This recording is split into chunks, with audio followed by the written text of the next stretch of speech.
Hey there, this is Animelting with a very late video. I originally planned last weekend to do my update of my seasonal anime viewings, but I didn't get around to it in time because I hadn't watched all the shows. Luckily, this week I've caught up, and I can tell you all the wonderful things about the last 5-ish weeks of this season. I'll try and keep this as spoiler free as possible because I know some of you might not have seen these series as yet, so I'll stick to how the show's been going.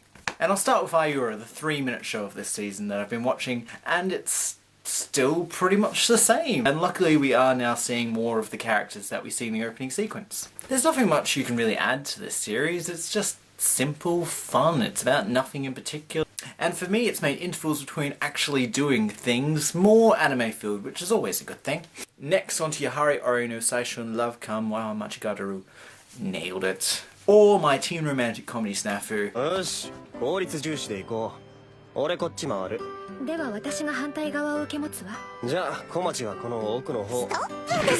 Look, at the beginning I was a bit skeptical because it was borrowing things from other comedies, but now it's hit its stride, I'm just really enjoying it. The main character is as cynical as ever, and that resulted in a big plot point, and we also got to see a bit of backstory, which was really interesting. I actually quite liked that. We got to find out more about the motivations of these characters and why they are the way they are. We got the introduction of another main cast member who's a really popular kid and totally different from all the others, yet somehow he's found a niche in this group. Staying with comedy, and I would like to talk about Oreimo Season 2, which I have been a bit worried about. Around episode 5, I wasn't sure where it was going, and I'm so used to Kyosuke being such a smart, straight man in this comedy world, but in a couple of episodes he's said some genuinely stupid things.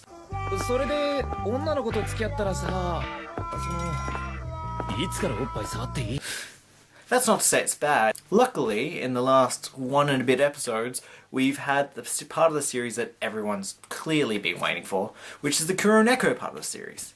Another series I've been worried about a little bit has been Gargantia on the Vendura's planet. The series was going great, and there were some fantastic episodes, but then we had 2 sort of relaxation episodes. Now, the first one was really good, it was fine. And normally when you have those relaxation episodes, it's good, it's a break in the middle of the series. But then we had another one. It was going to be more of the same, except at the very end we're finally getting to see where this series is going. And finally it's going somewhere. And that comes in the form of Lito's enemies returning. Now there's a little bit of confusion over this, whether they're the same as the ones he fought before, or whether these are completely new ones, or peaceful enemies. Peaceful enemies, that's not a right word. We're heading towards a big climax in the show, and I am looking forward to it. Now, I haven't watched any more of Valvrave. One I am taking up now, after so many people recommended it to me, is Hataraku Maou-sama, which is about the demon lord from olden times transported to the world of today, and he has to get a job in a restaurant. Now, it's not what I was expecting. I thought it was going to be some more of a slapstick, but it's actually got a pretty nice theme to it. The characters are great in this. They introduced it really well, and they just made the show seem like it'd be nice to watch. I especially like the McRonald's parts of the show where he's working at the restaurant. He takes it extremely serious. Now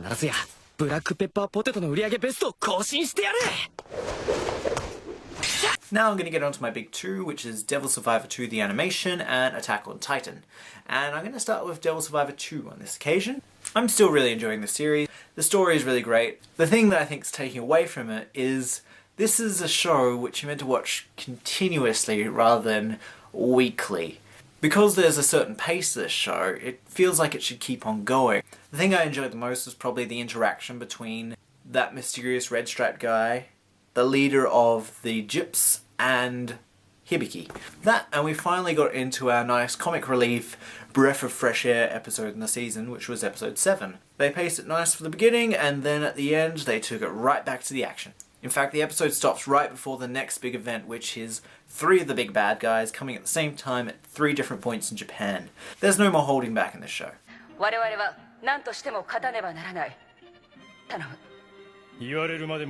But on not holding back, let's talk about Attack on Titan, because this show hasn't been letting up one bit. The show's just getting to this cataclysmic point. There are a couple of parts which probably could have been more bloody, and I see why they're holding back a bit because they want to get this screened at a certain time in Japan, but it still keeps in that really suspenseful gore, and they deliberately slow down whenever someone's about to be eaten or killed. It really knows how to make some moments really sickening. I don't want to spoil anything that happens in these episodes, because it's really easy to.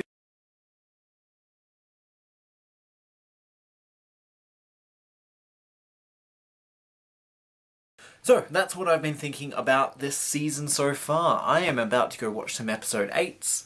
I will have some more videos out later this week, especially one which I hope you all get involved in. Until next time, I hope all your animes are good ones. Have a good day, and bye!